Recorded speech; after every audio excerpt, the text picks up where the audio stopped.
Welcome back, ladies and gents, to the BFNL Netball Show here for another week and some fantastic highlights, interviews and previews that we will bring you once again here on the BFNL Netball Show, brought to you by Ballarat Toyota, McDonald's Ballarat, and of course our fantastic netball naming rights sponsors, Gull and Company, Country Club Villages. Thanks to each and every one of those. I'm Sean Kelly, you know me, you know the gentleman sitting next to me, my co-host Matt Wiltshire. Matt, welcome mate. Great to be back again, mate. Getting some feedback as well on the Netball Show, which is absolutely fantastic. People are watching in their droves.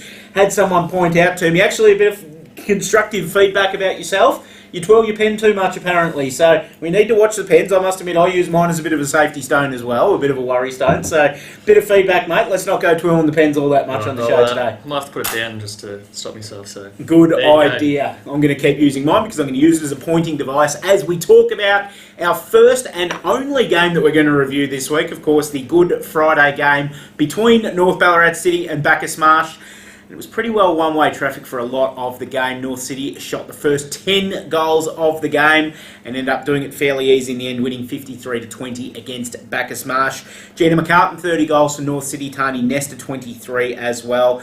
Bacchus Marsh split it. Linda Powell shot 9 goals. Susie Delmo Watson shot 8 goals. Taylor Drivensek 2 and Sarah Govan 1. Better players for North City, Stacey McCartin, Olivia Jones and Louise McCartin. And for Bacchus Marsh, Mariah Deacon, Jacinta Reid and Jackie McHenry. As I said, pretty well one-way traffic. I watched the first couple of minutes of the game and it was North City put up 4 goals before we could even blink and they put the first 10 up and everything like that. But Bacchus Marsh ended up coming into the game in the end and they did okay after half-time. Very young side and you could see that they were still learning on the spot. But not too bad signs from Bacchus Marsh on the day, I thought, as well. Yeah, obviously it was always going to be a sort of a slow start for them being their first game for the season. So coming out sort of first hit out together. So it was always going to be a slow start. Good to see they did come home strong. It was also good to see Tony and Gina working really well on the goals, which is one thing that everyone was sort of looking at a bit for this year with North, don't really how the new goal system works. But obviously them two doing very well, both shooting high goals with Gina with 30 and Tani with 23. It's pretty much step their 2 birds on the other. So that's good to see that they've got their shooting sorted. That's going to be pretty much their structure for this year. Yeah, they do indeed. And a beautiful segue by yourself into our next segment because we did take the camera out to the game. Obviously, you've seen some of the footage of the game as we've been talking, but we also had a chat to a couple of the stars throughout the day, and of course, North City's star shooter, Gina McCartin, that you just mentioned, came and had a chat to us, and it's a bit of a McCartin show, so Sister Stacey's right there, so we're going to have Gina on shortly as well. And then after that, we caught up with Bacchus Marsh coach Frank Pawlowicz as well. Just have a look at how the Marsh are shaping up for the season. So let's have a chat to Gina and to Frank. We're here with North City goaler Gina McCartin. Gina, congratulations on a strong win today. Thank you, Sean. Yeah, it was really good. So it was much better than last week. We started really strong and continued throughout the game. So it was, we're happy with it. Did the loss last week kind of jolt you into action a bit for today? Yeah, probably. I think we weren't really, sure what to expect with Redan. We knew they had some recruits and everything like that, but again, we weren't sure, what to expect with those guys. But always having a loss, as every team does, we relook at ourselves, see what we went, did wrong, and then change those things. And hopefully today we've done that, and put a good, consistent 4 quarters together. Bit of a new structure for the team this year as well. You've got some new players in, Sarah Milton, Emma Church, and Tani Nesta switched to goals as well, I suppose. So has it taken a couple of weeks to kind of get those pairings and everything down? It has actually, yeah. Throughout the pre-season we chose not to do any match practice, so that was from Mum as coach. Annie, decided that we didn't need that, and we just did our kind of court basic stuff to throughout the pre-season. So it's been our first game last week against Redan together. Sarah and Emma, are great in the circle, so we've got a brand new defensive circle.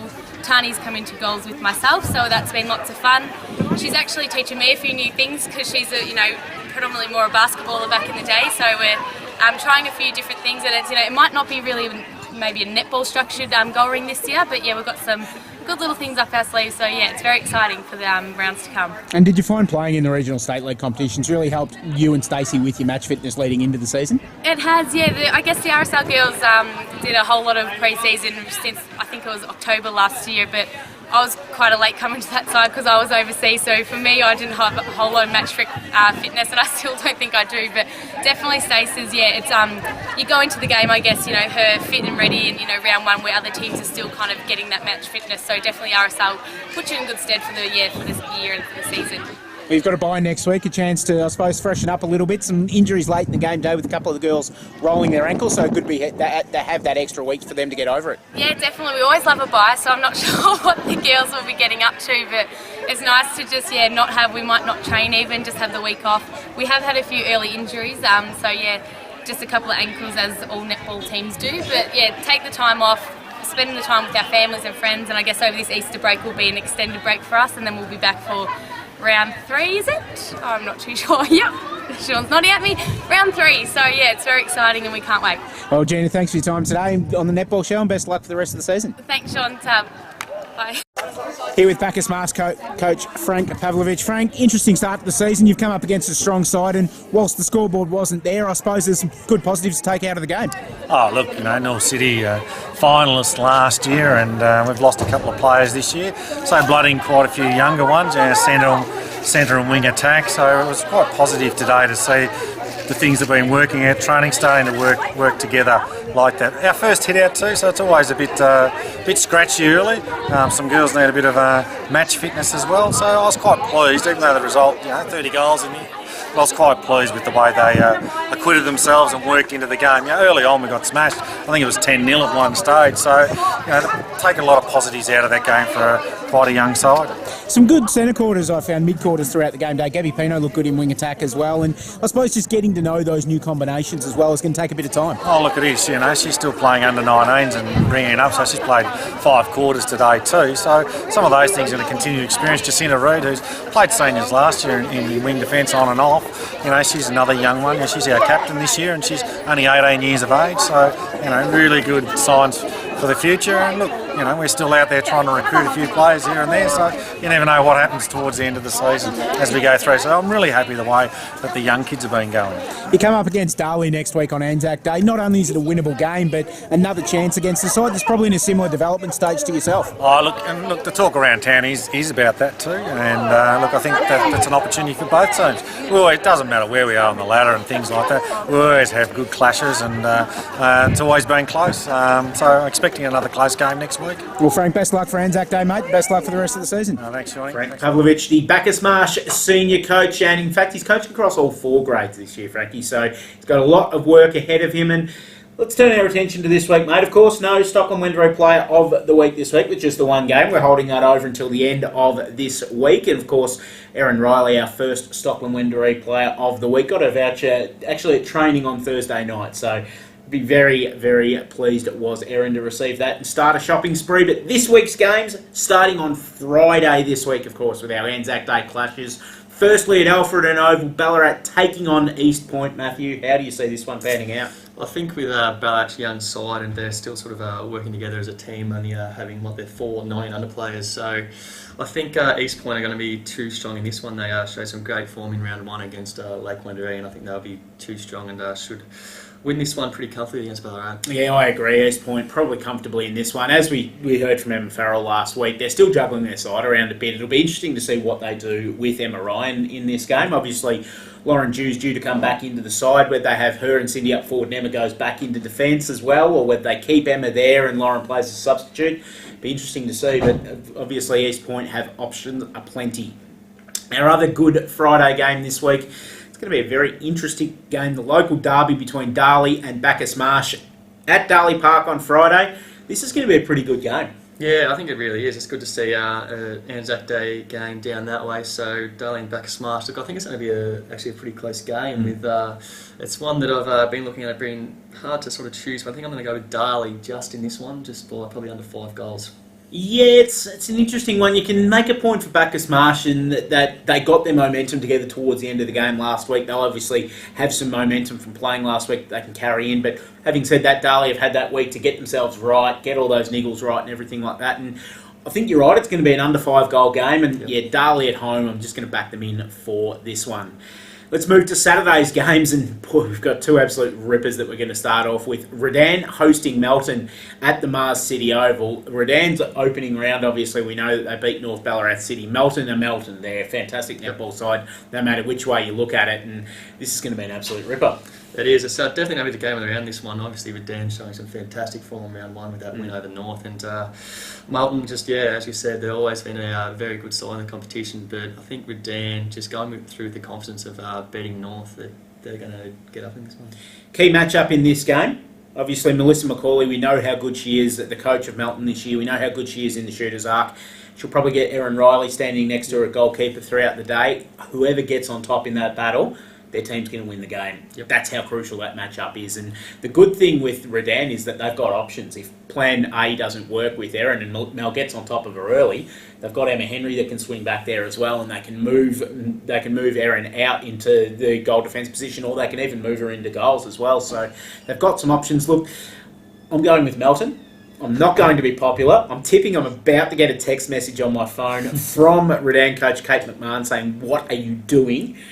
But I'm tipping Melton. Again, bit more the devil you know. We know how strong they are. They've got, obviously with their bookends, Brooke Thompson at one end of the court and Mel McCauley. They're fantastically strong. But again, I don't think this is going to be a blowout. I think this is going to be a game that's going to be decided right towards the end of the game and only by a couple of goals. And would not surprise me in the slightest to see Redan win, but I'm sticking with the Bloods here. Yeah, no, it should be a very close game, so I recommend getting down to that one if you are, especially if you're playing on the Friday, so it's good to have the option to go down and watch them two top teams pretty much battle it out. Much agreed, and another interesting game on Saturday taking place at the Marty Bush Reserve. Sebastopol taking on Lake Wendouree, both round one losers. I shouldn't say losers, they're not losers. They were both defeated in round one, is the correct pronunciation, I suppose, for it. And very interesting matchup between a Lake Wendouree side that probably didn't deliver what they were expecting in round one. I know talking to some of the girls after the game, they were a little bit disappointed. And Sebastopol had a good hit out against strong opposition in round one, so this will give us more of an idea of where Sebastopol are going to be at for the season, I think. Yeah, obviously both got some new players into the team, so it's going to be a tough game for both of them, and they obviously want to get the first win on the board. But I am going to go with Lakers for this one. I don't think it's going to be much in it, but I think Lake Wendouree will just go to the top. Look, I'm going with Lakers as well. Katie Williams will come back into the Lakers side. She didn't play in round one, and her experience and stability through that centre court is just phenomenal, and she'll really give them a boost. Again, there's a lot of really close games going to be happening this week, and this is another one of them, because it would not surprise me to see Sebastopol get over the line in this one. They really want it. That you can tell their improvement. Obviously, they put up a really good effort against Melton in round one. It was really the first quarter they got away from, and then they kept them after that. But be really interesting. Two sides that want to make a statement here. Yeah, no, exactly. It's definitely a tough round of tipping for us this week, mate. I'd be surprised if only get sort of one or two. It's there's a lot of games that could go either way. So, as you said, Sebastopol could get on top, and both teams are definitely going to be hungry for their first win. They are indeed. The last game of the round, Melton South hosting Sunbury at the Melton Rec Reserve, and both teams coming off victories in round one. And we haven't said that about Melton South in quite a while, so they'll be keen to keep that winning feeling going. But tough assignment up against a Sunbury side that look like they picked up where they left off in 2013. Yeah, and I would be very surprised, well, not very surprised, but I think Sunbury are going to go through this season very, very well. They've obviously last season all that confidence from winning the grand final, and their pickups as well. They're going to be a very, very strong side. But I did watch Ballarat and Martin South in round one, and Martin South are also looking like they're going to have a very strong year with some very handy players. So, look, I think it's going to be a good game, but Sunbury, just with the strength that they have, it's definitely going to go Sunbury's way. But Martin South put in a good fight. Look, I think you're right. I think Sunbury will win this game as well. The good thing about Sunbury is that they've got depth in their B-grade side as well. They've got someone like Monique Clark, who didn't play in round one, that can come back into the side, that is obviously a former Melton South player as well, up in the defensive end. So, look, I reckon Sunbury will be too strong in this one. And, Matty, that does us for another week. We're going to have the camera out and about throughout the Anzac Day weekend. We'll head down to Darley and have a look at Darley and Bacchus Marsh. We'll head down to Redan on Saturday and have a look at Redan Melton. So we'll have plenty of footage for you and plenty of interviews on next week's show. Thanks for joining us again this week, mate. Always a pleasure. It is indeed, and it's always a pleasure to have your company with us on the BFNL Netball Show. We'll see you next week.